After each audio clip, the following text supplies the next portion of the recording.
Hey, good afternoon. Welcome everybody to another episode of B&B Hockey Talk.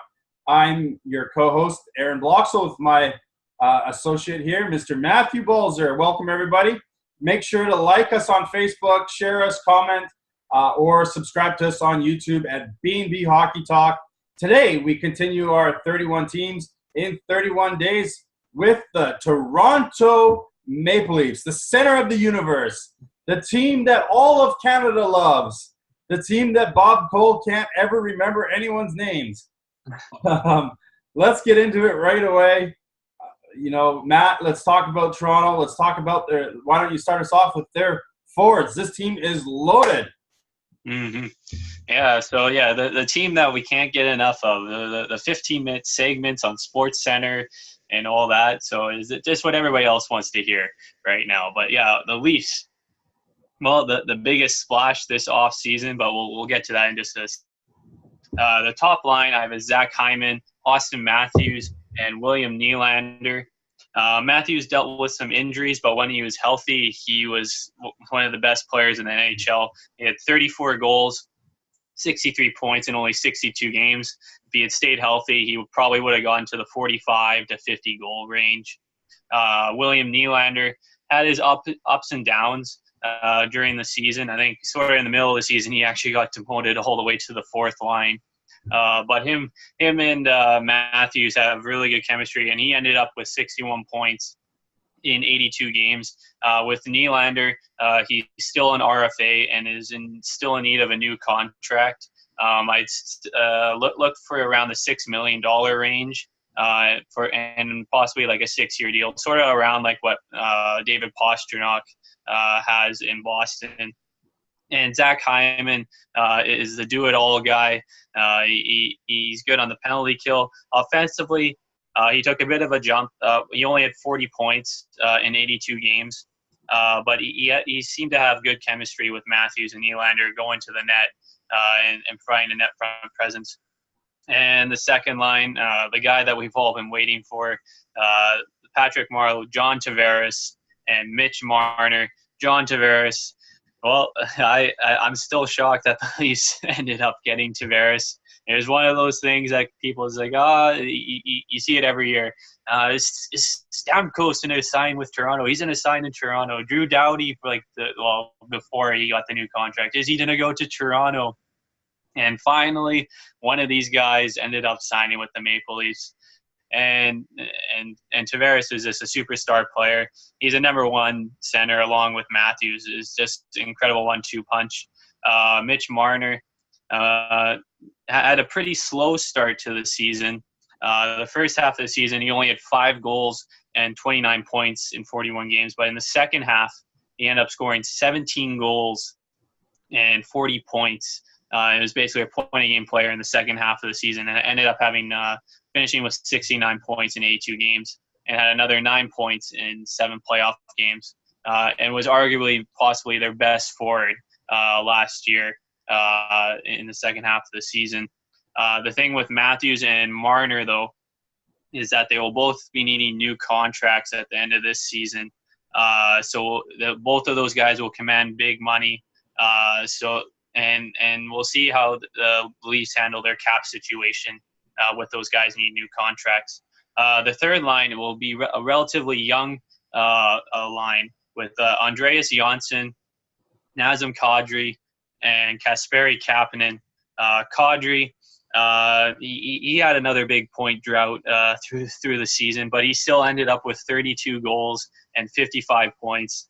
And with Tavares and Matthews there, this is probably the best depth at center in the NHL. Andreas Johnsson had a great year in the American League. He had 54 points in 54 games and got a late call-up with the Leafs, getting 3 points in 9 games, and then playing in the playoffs, getting another 2 points in 6 games. And after, when the Leafs got eliminated, he went down to the Marlies and just absolutely dominated the American playoffs with 24 points in only 16 games and was named the playoff MVP. And Kasperi Kapanen, another guy that will probably make a good jump. He only played half the year with the Leafs, only getting into 38 games. As I look for 38 games and getting 7 goals and 9 points. I look for him, along with Johansson and Kadri, to be a really solid third line.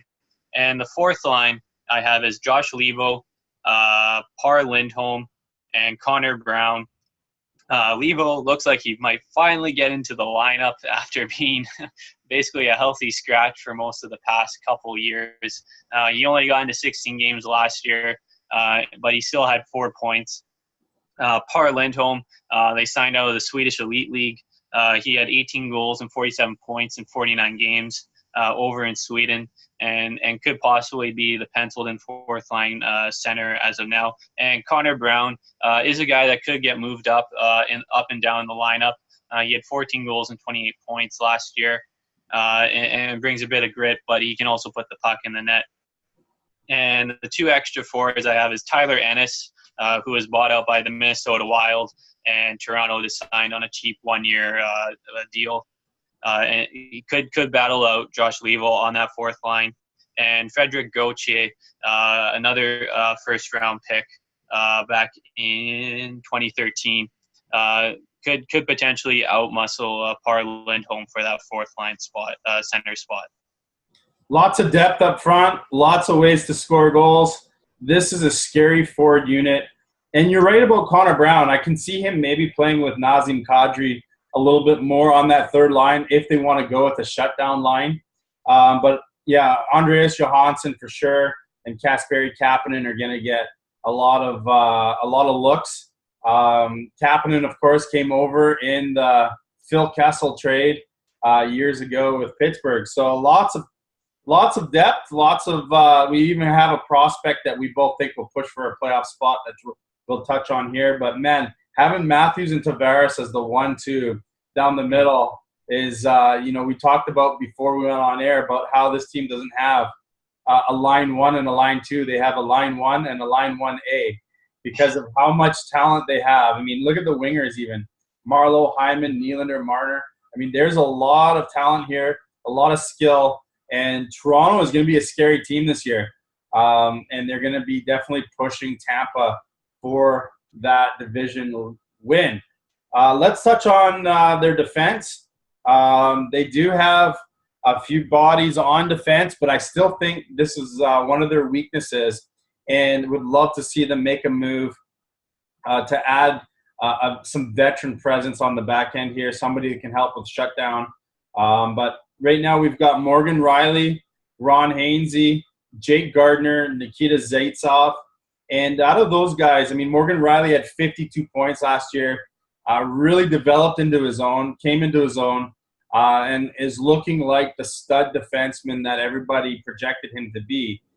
Jake Gardiner, unfortunately, in the playoffs went the other end of the spectrum, finishing up with a -6 in their final game against the Boston Bruins. And I really feel this team went a lot on how Zaitsev went. When Zaitsev went down with an injury late in the season, this team really struggled. When he came back, he brought some stability to this back end. But youngsters Travis Dermott and Connor Carrick are going to help round out that top 6. They do have some other depth players that played a little bit this year, and some rookies are going to push for these spots. Some of their veterans in the 7, 8, 9th role, Andreas Borgman, Calle Rosen, and Martin Marincin. Definitely not room for all of them. A couple of these guys are going to end up in the Marlies or picked off on waivers. And they do have a rookie prospect, Justin Hall, who a lot of people are projecting to play here in Toronto. So he played 2 games last year, ended up with 2 goals in those 2 games. When he played for the Marlies in 60 games, he had 28 points. And in the playoffs, he added 5 points in the 20 games, played every game. This Toronto team not only has a lot of talent, but, man, their farm team, the Toronto Marlies, is absolutely stacked with prospects and depth as well. So this is a team that everybody's got to look out for, I think, this year. So what do you think about their defense? And then lead us into their goaltending. They got a few pieces I like Morgan Rielly. I'm a pretty big fan of. Zaitsev was pretty good defensively, but offensively his numbers went down. I think in his first year he had 30-plus points. but he only had 13 points in 60 games last year. So they'll need him to provide a little bit of a boost offensively. The one thing with Jake Gardiner is that he will be an unrestricted free agent at the end of the year. So it will be big, along with Matthews and Marner, to get him a new contract. Because even though with his defensive lapses here and there offensively, he's still a really good player. And Dermott, I think, could be a real surprise this year for the Leafs. Getting called up late last year, I have a few Leaf friends. Man, I really tripped over that. But yeah, they were surprised when Dermott got in the lineup. Is just like, why wasn't this guy with the team sooner? Because like seeing guys like Roman Polak last year, it's just like, oh man, just to plug in a defenseman. When you have a young guy like this that can move the puck offensively and help with breakouts. But yeah, and the one guy, Connor Carrick, I'm not sure if he'll get moved down and get pushed out by guys like Hull and Borgman for playing time. But it's still a few question marks. Like Chris Tanev rumors to Toronto have been swirling over and over again. But as of right now, it doesn't look like they'll be doing anything to bulk up their back end. I really think they could use somebody like a Chris Tanev to add that stability and that defensive presence.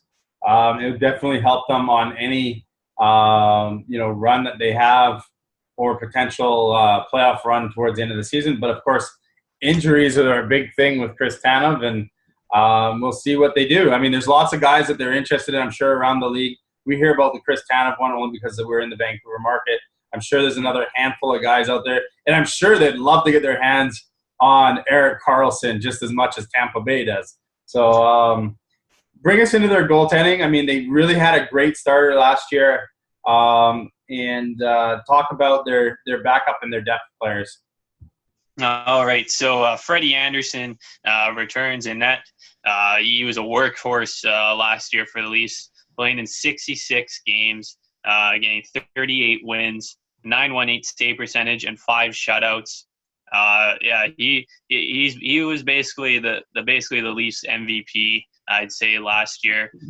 Just bringing that stability in net. That was like the one thing with the Leafs going through all their goalies before they got Anderson. When Lou Lamoriello first came in as the GM, that was the first thing that he did, is getting a number one goalie. And Anderson's really solidified the back end.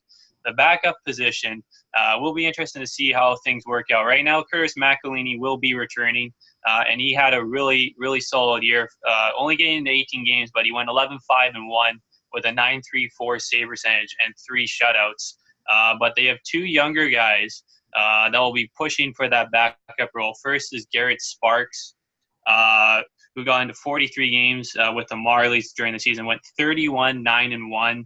A 1.79 goals against average, a .936 save percentage, and 6 shutouts.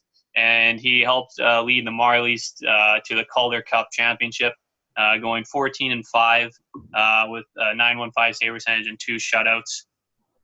This is a guy that's right on the cusp of making in the NHL.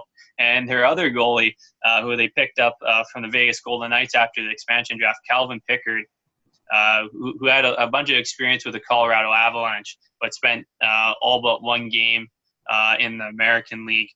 He got into 33 games with the Marlies during the season, went 21-9-1, and had a .918 save percentage and 1 shutout, but only got into a couple of games in the playoffs with Sparks playing so well. So both of those guys will be pushing McElhinney pretty hard to win that backup job from him.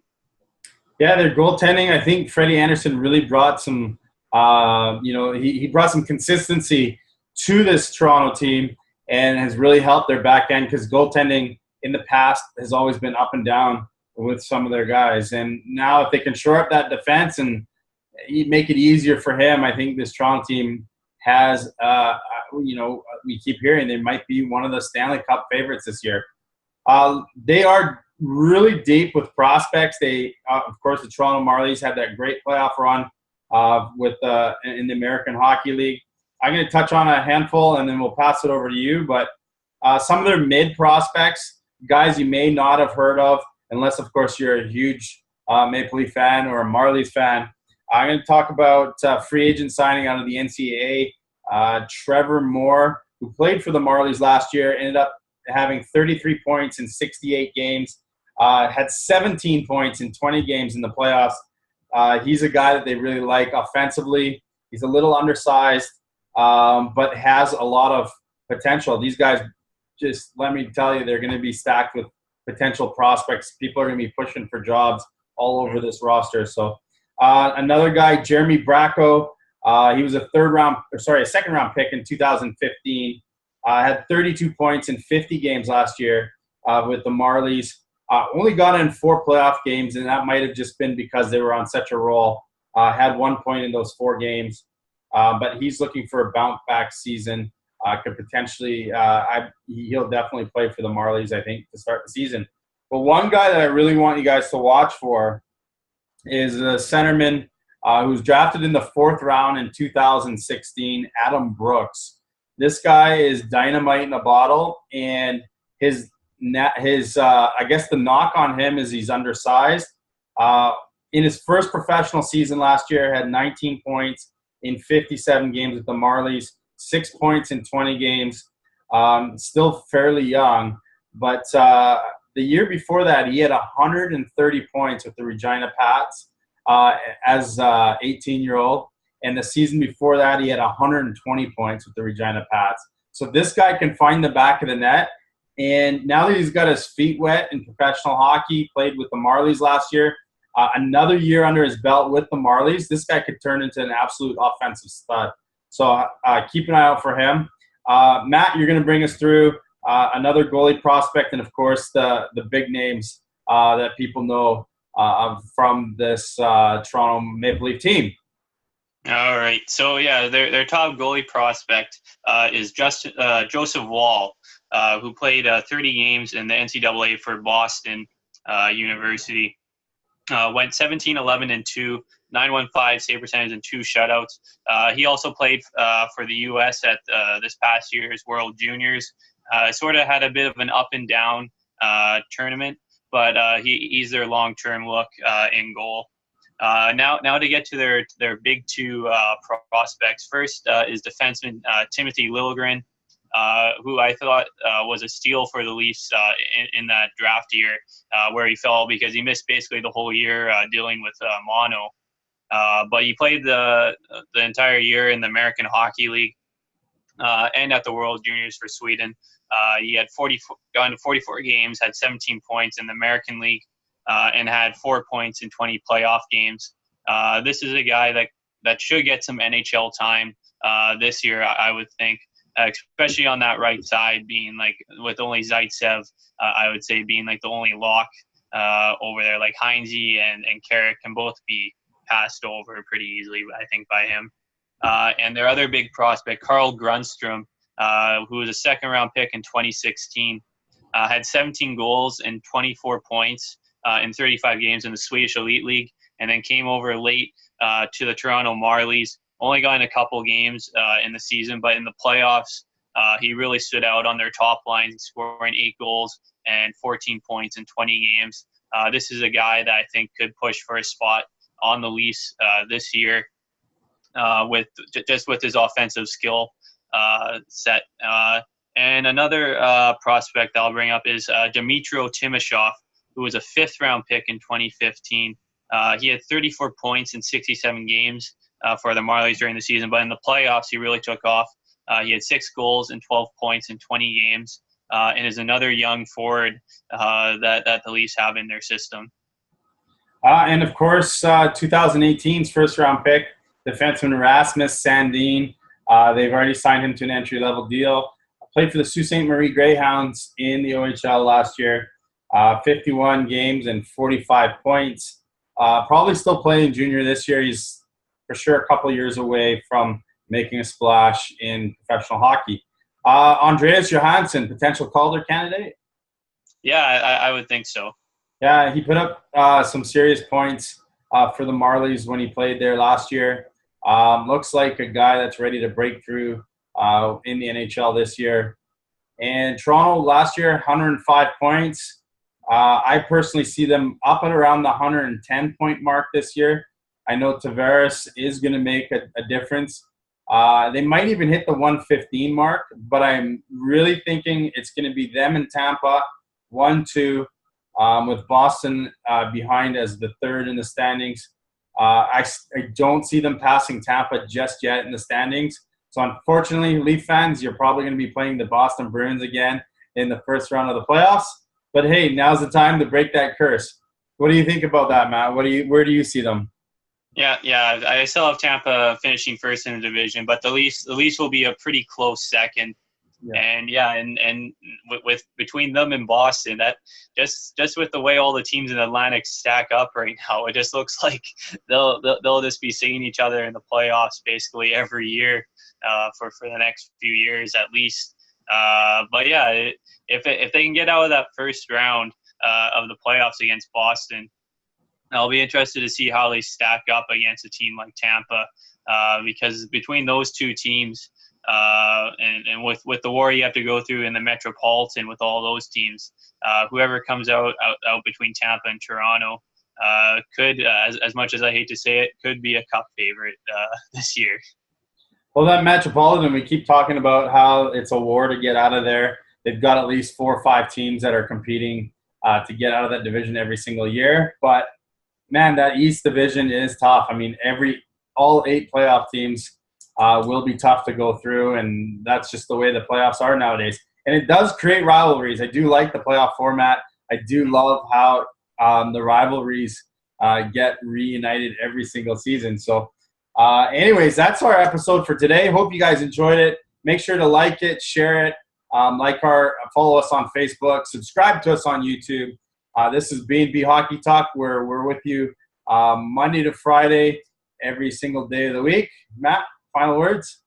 All right. And just remember, I know we've been doing the teams in alphabetical order, but we will be skipping over the Canucks tomorrow because we're saving them for last. So we'll be moving on to Vegas tomorrow, just in case if fans or watchers are just like expecting Vancouver and all of a sudden it's like, wait, what? Well, we decided because of all of our Vancouver fans that we're going to break them down over a couple of episodes because there's so much competition and people vying for jobs with potentially the worst team in the NHL. But it's also we're in the Vancouver hockey market, so that's why we decided to do that. But thanks again, guys, for watching, and we will see you guys tomorrow with our 31 teams in 31 days, the Vegas Golden Knights. You guys have a fantastic evening, and thanks for joining us.